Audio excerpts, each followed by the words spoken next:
गणपतिगुं हवामहे कविं कवीनामुपमश्रवस्तमम् ज्येष्ठराजं ब्रह्मणां ब्रह्मणस्पत न शृण्वन्नोतिभिः सीदसादनम् श्रीमहागणाधिपतये नमः। शरदिन्दुसमाकारे परब्रह्मस्वरूपिणे वासरापीठनिलये सरस्वती नमोऽस्तुते। श्रीमहासरस्वत्यै नमः। ओम गुरुब्रह्मा गुरुर्विष्णुः गुरुर्देवो महेश्वरः गुरुसाक्षात् परब्रह्म तस्मै श्री गुरवे नमः। हरिः ओम। ओम नमो भगवते दक्षिणामूर्तये मह्यं मेधां प्रज्ञां प्रयच्छ स्वाहा। श्रीमेधा दक्षिणामूर्तये नमः। ओम गं गणपतये नमः। ओम श्रीमात्रे नमः। మానవ రూపంలో ఉన్నటువంటి సమస్త జనులందరూ కూడా అట్లాగే జీవరాశులన్నీ కూడా అంతరిక్షంలోని సూర్యాది నవగ్రహాలు ఇచ్చేటటువంటి కాంతి పుంజముల ద్వారా వారి ద్వారా కలిగేటటువంటి శక్తిని ఈ ప్రకృతిలో ఉన్నటువంటి పంచభూతాలన్నీ కూడా అవి స్వీకరించి ప్రకృతిలో బతుకుతున్నటువంటి మానవులందరిపైన వారికి కలిగేటటువంటి శుభ అశుభాలన్నిటిపైన కూడా అట్లాగే వారు పూర్వజన్మలో చేసుకున్నటువంటి ఈ జన్మలో చేసుకున్నటువంటి కర్మ ఫలితాలను ఏ విధంగా వారు అనుభవించాలి అనేటటువంటి విషయాలని ఆ అంతరిక్షంలో ఉన్నటువంటి సూర్యాది నవగ్రహాలు మాత్రమే మనల్ని శాసిస్తాయి, అనుకూలిస్తాయి, ప్రతికూలిస్తాయి. కాబట్టి ప్రతి నెలా కూడా మనకి రవి ఒక్కొక్క రాశి నుండి మరొక రాశిలోకి సంక్రమణం జరుగుతూ ఉంటుంది.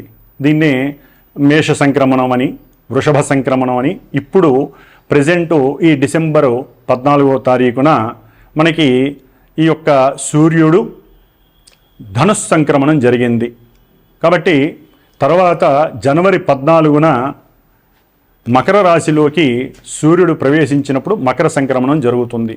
కాబట్టి ఈ జనవరి 14 వరకు రవి ధనస్సు రాశిలో సంక్రమించినటువంటి పరిస్థితులు ఏ విధంగా ఉంటాయి, మరి మిగతా గ్రహాలన్నీ కూడా అనగా చంద్రుడు, కుజుడు, బుధుడు, గురుడు, శుక్రుడు, శని ఈ గ్రహాలన్నీ కూడా సూర్యుడి చుట్టూ అతని యొక్క శక్తి ద్వారా ప్రేరితమై తిరుగుతూ ఉంటాయి. కాబట్టి అలాగే వీరి యొక్క ఎనర్జీస్ అన్నీ కూడా భూమి మీద ఉన్నటువంటి మనకి సూర్యుడి ద్వారా అక్కడి నుంచి మనకి ప్రభావితం కలుగుతాయి. కాబట్టి ఈ యొక్క సూర్య సంక్రమణంలో ఈ నెల రోజులు అంటే జనవరి 14 వరకు గ్రహాలు ఏ నక్షత్రాలలో ఉన్నాయి, గ్రహాల యొక్క కదలికలు ఏ విధంగా ఏ రాశుల్లో ఉన్నాయి, అవి ఏ ఏ రాశుల వారికి ఏ విధమైనటువంటి సంఘటనలని అశుభాలుగా మనకి ప్రభావితం చేస్తాయో తెలుసుకుందాం. ఓం శ్రీమాత్రే నమః. ప్రథమంగా మన యొక్క జ్యోతిష్య శాస్త్రానుసారం మేషరాశి వారికి ఈ యొక్క నెలలో ఫలితాలు ఏ విధంగా ఉంటాయి, గ్రహాలు ఏ ఏ ఫలితాలను మనకి మేషరాశి వారికి అందిస్తాయో తెలుసుకుందాం. ముఖ్యంగా మేషరాశి, ఈ యొక్క మేషరాశి నుండి 2వ స్థానంలో కుటుంబ స్థానంలో ఉన్నటువంటి శుభగ్రహమైనటువంటి గురుడు, అలాగే 6వ స్థానంలో ఉన్నటువంటి కేతువు, 8వ స్థానంలో మనకి 3వ తారీఖు వరకు ఉన్నటువంటి బుధుడు, అలాగే 11వ స్థానంలో ఉన్నటువంటి శని మహానుభావుడు, వీరు కాస్త శుభ ఫలితాలని మేషరాశి వారికి ఇవ్వటంలో సిద్ధంగా ఉంటారు. అలాగే మేషరాశి వారికి చతుర్థంలో అంటే గృహస్థానంలో ఉన్నటువంటి నీచస్థిత వక్రగమనంతో ప్రయాణం చేస్తున్నటువంటి కుజుడు, అలాగే 9వ స్థానంలో పితృభావంలో ఉన్నటువంటి సూర్యుడు, 10వ రాశిలో ఉన్నటువంటి శుక్రుడు, 12వ రాశిలో ఉన్నటువంటి రాహువు, వీరు కొంత ప్రతికూలమైనటువంటి ఫలితాలను ఏ విధంగా ఇస్తారో, అలాగే చంద్రుడు ప్రతి 2 రోజులకి కూడా ఒక్కొక్క రాశిని తను సంచరిస్తూ ఉంటాడు. కాబట్టి ఆయన సంచరించినటువంటి నక్షత్రాల మీదకి వచ్చినప్పుడు ఆ నక్షత్ర ప్రభావం మేషరాశి వారికి రకరకాలుగా ప్రభావితం చూపిస్తూ ఉంటుంది. ఏదేమైనప్పటికీ కూడా ఏ రాశి వారికైనా చంద్ర గమనాన్ని బట్టి, ఆయన ఉన్నటువంటి నక్షత్రాన్ని బట్టి ఎక్కువగా మానసిక ప్రభావితం జరుగుతూ ఉంటుంది. కాబట్టి ఈ మేషరాశి వారికి ఈ నెల కాస్త విశేషంగా గురువు యొక్క ప్రభావంతో ధన సంపద బాగుంటుంది. అట్లాగే కీర్తి ప్రతిష్టలు ఆకస్మికంగా లభిస్తాయి. అట్లాగే వారి ఇంట్లో ఉన్నటువంటి అన్నగారి వలన కొంత విశేషమైనటువంటి ధనలాభం కలిగే అవకాశం ఉంటుంది. ముఖ్యంగా ఈ గురుడు ఉద్యోగ కారకత్వం మీద తన దృష్టి పడుట వలన ఉద్యోగ విషయాలలో వీరికి కొంత కీర్తి ప్రతిష్టలు లభించే అవకాశాలు ఉంటాయి. అట్లాగే ఉద్యోగం ద్వారా కాస్త విశేషమైనటువంటి ధనాన్ని కూడా ఆర్జించే పరిస్థితి వీరు అనుకోకుండానే జరిగే అవకాశం ఉంటుంది. అట్లాగే విదేశాల నుండి కూడా వీరికి కొంత ఆర్థికపరమైనటువంటి లాభం ఆకస్మికంగా జరగడానికి అవకాశం ఉంటుంది. మరి మేషరాశికి అధిపతి అయినటువంటి కుజుడు నీచ స్థితిని స్తంభించి వక్రగమనంలో చతుర్థ స్థానంలో, అంటే ఈ చతుర్థ స్థానం మనకి మాతృభావాన్ని, అట్లాగే రకరకాలుగా ఈ రియల్ ఎస్టేట్ వ్యాపారం చేసేవారికి, ఇల్లు కట్టుకునేటటువంటి గృహ నిర్మాణం చేసేటటువంటి వారికి, అట్లాగే భ్రాతృకారకులు అంటే అన్నదమ్ములతో కొంత కుటుంబపరంగా, అట్లాగే తల్లితో కూడా కొంత మానసికమైనటువంటి ఇబ్బందులు కలిగే అవకాశం ఉంటుంది. వీరి ఆరోగ్యం పట్ల కూడా కొంత శ్రద్ధ వహించాల్సినటువంటి పరిస్థితి దాదాపుగా ఒక నెలన్నర రోజులు ఇంకా వీరు జాగ్రత్తలు తీసుకోవాలి. ఎందుకంటే ఈ కుజుడు శని నక్షత్రం అంటే పాప నక్షత్రం అయినటువంటి శని నక్షత్రంలో ఉండి గృహరాశి అయినటువంటి కర్కాటకంలో జలరాశిలో ఉంటూ శనిపైన తన యొక్క వీక్షణ జరపడం వలన వీరికి ఎన్నో రకాలైనటువంటి భ్రాతృపరమైనటువంటి తగాదాలు కలహాలు కలగడానికి అవకాశం ఉంటుంది. కాబట్టి వీరు కొంత సమయస్ఫూర్తిని సమయానుకూలతని కూడా పాటిస్తూ సమయానుకూలంగా మాత్రమే గృహంలో మాట్లాడే అవకాశాలను తీసుకోవాలి. వీరి యొక్క స్వభావ లక్షణాలు కూడా మారిపోకుండా జాగ్రత్త పడాలి. ఎందుకంటే వీరికి మేషరాశి వారికి ఆవేశం రాశిపరంగానే ఉంటుంది. మరి ఆ కుజుడు చరరాశిలో ఉండి ఇంకా ఆవేశాన్ని రెచ్చగొట్టేటటువంటి పరిస్థితిలో నీచ స్థితిలో ఉన్నాడు. కాబట్టి వీరు మాట్లాడేటప్పుడు, ముఖ్యంగా గృహంలో మాట్లాడేటప్పుడు చాలా జాగ్రత్తగా ఉండాలి. అట్లాగే భార్యతో కూడా చాలా వరకు సంయమనం పాటిస్తూ ఎటువంటి ఇబ్బందికరమైనటువంటి పరిస్థితులను కూడా వీరు కలుగజేసుకోకుండా ఉండటం మంచిది. కుజుడు ఈయన గృహస్థానంలో ఉండి తన యొక్క దృష్టి చేత ఉద్యోగంలో ప్రమోషన్ వస్తుంది అని ఇతను ఎంతో ఆలోచిస్తూ ఎన్నో రోజులు బట్టి వారు వెయిట్ చేస్తున్నప్పటికీ కూడా అది రాకపోవడం వలన తన యొక్క పెద్ద అధికారుల మీద కొంత కోపావేశాలు ప్రదర్శించేటటువంటి అవకాశం ఉంటుంది. కాబట్టి వీరు కొంత ఉద్యోగంలో తనకన్నా పెద్దవారు, అట్లాగే తనకన్నా చిన్నవారు, ముఖ్యంగా స్లేవరీస్ పనిచేసేటటువంటి వారితో ఆవేశాన్ని తగ్గించుకొని మాట్లాడడం వలన వారి యొక్క అనుకూలత కలుగుతుంది.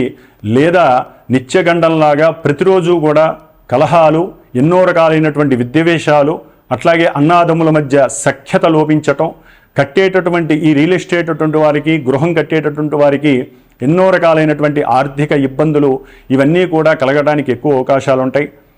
అట్లాగే వీరు ఆరోగ్యపరంగా కూడా కొన్ని జాగ్రత్తలు తీసుకోవడం చాలా మంచిది.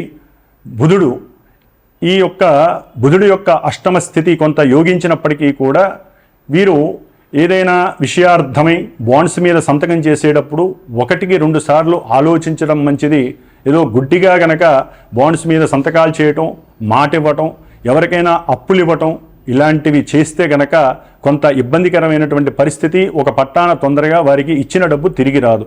కాబట్టి అంటే వీరికి బంధువుల నుంచి కొంత అనుకూలమైనటువంటి ఆర్థిక స్థితి ఆకస్మికంగా కలుగుతుంది. లేదా బంధువులైనా సరే వీరిని ఆశ్రయించి ధనాన్ని కోరడము జరుగుతుంది. కాబట్టి తీసుకోవటానికి ఇవ్వటానికి కూడా మీరు ఇప్పుడు ప్రస్తుత పరిస్థితుల్లో అర్హులు కారు. కాబట్టి ధనం తీసుకోవటంలో ఇవ్వటంలో కొంత సంయమనం పాటిస్తూ ఎంతవరకు ఇది సమంజసం అనేటటువంటి ఆలోచన చేయటం మీ యొక్క వ్యక్తిగత స్వభావ లక్షణం మీద ఆధారపడి ఉంటుంది.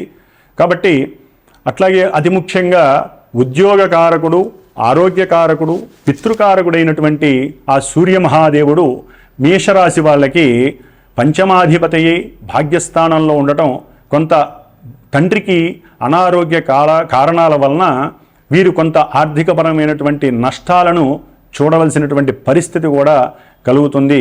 ముఖ్యంగా రవి పూర్వాషాఢ నక్షత్రంలోకి వచ్చినప్పుడు ఇంకొక వారం 10 రోజుల తర్వాత వీరికి ఆర్థికపరమైనటువంటి అంటే భార్య వలన కొంత ఆర్థికపరమైనటువంటి కష్ట నష్టాలు కూడా చూడవలసిన పరిస్థితి వస్తుంది.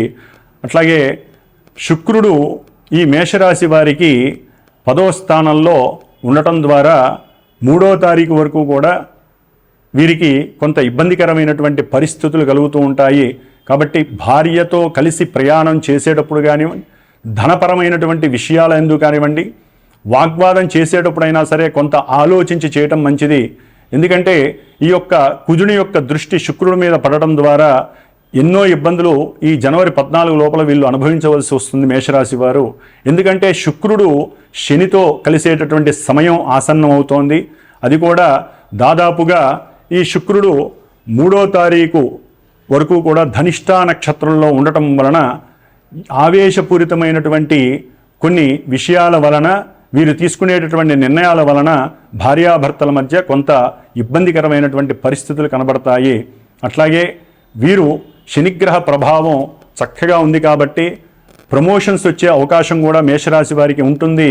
అయితే గ్రహస్థితిలో కుజుని యొక్క ప్రభావం సరిగ్గా ప్రభావితం చేయట్లేదు కాబట్టి కొంత ఇబ్బందికరమైనటువంటి పరిస్థితులు, అట్లాగే ప్రమోషన్స్ దూరానికి ఇచ్చేటటువంటి పరిస్థితుల వలన వీళ్ళు మానసికంగా ఇబ్బంది పడటం ఇలాంటివి కలుగుతూ ఉంటాయి. అట్లాగే వీరు ఎప్పటి నుంచో దూర ప్రాంతాలకి వెళ్ళాలి అనుకున్నప్పుడు అది కూడా నెరవేరటానికి దానికి సంబంధించినటువంటి ధనం రుణాల రూపంలో లభించటానికి వీరికి చక్కటి అనుకూలమైనటువంటి పరిస్థితి ఈ నెలాఖరి నుంచి కూడా ప్రారంభమవుతుంది. కాబట్టి ఏదేమైనప్పటికీ ముఖ్యంగా విద్యార్థులు జాగ్రత్తగా ఉండటం మంచిది. సుబ్రహ్మణ్యేశ్వర స్వామి ఆరాధన చేసుకోవడం ద్వారా విద్యార్థులకు కానివ్వండి, లేకపోతే తల్లి యొక్క ఆరోగ్యపరంగా కానివ్వండి, రియల్ ఎస్టేట్ వ్యాపారం చేసే వాళ్ళకి, అట్లాగే ముఖ్యంగా ఈ వెహికల్స్ అంటే అమ్మేటటువంటి వారు కొనేటటువంటి వారికి వ్యాపార సంస్థల విషయంలో కానివ్వండి, ముఖ్యంగా రియల్ ఎస్టేట్స్ వ్యాపారస్ కానివ్వండి, సుబ్రహ్మణ్యేశ్వర స్వామి ఆరాధన, హనుమంతుడి ఆరాధన వీరిని ఒక కొలిక్కి తెచ్చి వీరికి ఏది కావాలో అది ఇవ్వటానికి వారి ప్రయత్నం వారు చేసుకునేటటువంటి శక్తిని ఈ కుజమహానుభావుడు సుబ్రహ్మణ్యేశ్వర ఆరాధన వలన ఆ స్వామివారి వలన వీరికి లభిస్తుంది అని చెప్పటంలో అతిశయోక్తి లేదు. అట్లాగే వీరు కొంత జాగరూకతతో గణపతి ఆరాధన కూడా అంటే ఓం గం గణపతయే నమః అనేటటువంటి ఆరాధన చేయటం ద్వారా భవిష్యత్తులో అఖండమైనటువంటి ధనాన్ని వీరు సంపాదించుకునేటటువంటి అవకాశం ఉంటుంది. కుజుడు ఇప్పుడు ఉన్నటువంటి నక్షత్రం మారి పునర్వసు నక్షత్రంలోకి వచ్చినప్పుడు గృహపరంగా వీరికి కొంత ధనాదాయం లభిస్తుంది. అట్లాగే ఆకస్మికంగా అనేక విషయాల యందు వీరికి ఉద్యోగ విషయాల్లో కానివ్వండి, ధన విషయాల్లో కానివ్వండి, అట్లాగే కొంతమంది మందబుద్ధితో ఉన్నటువంటి వారికి అఖండమైనటువంటి జ్ఞానాన్ని ప్రసాదించేటటువంటి పరిస్థితి కూడా మరికొన్ని రోజుల్లో వీరికి కలుగుతుందని మేషరాశి వారికి సూచన. కాబట్టి మేషరాశి వారు గ్రహస్థితితో పాటుగా వారికి సూచించినటువంటి గ్రహస్థితితో పాటుగా వారి జాతకంలో కూడా ముఖ్యమైనటువంటి సంఘటనలు ఇప్పుడు యాక్టివేట్ అయితేనే వారికి నేను చెప్పిన వాటిల్లో చాలా వరకు అవకాశాలు కలుగుతాయి. కాబట్టి గ్రహస్థితిని తెలుసుకుంటూ దానికి తగ్గ పరిహారాలు మీరు చేసుకుంటూ ఉండటం ద్వారా మాత్రమే గ్రహస్థితిని అనుకూలము ప్రతికూలము రెండూ చేసుకునేటటువంటి శక్తి మనకి ఆ భగవంతుడు ప్రేరేపణ చేస్తాడు, ప్రయత్నం చేస్తారు. ఓం నమః శివాయ.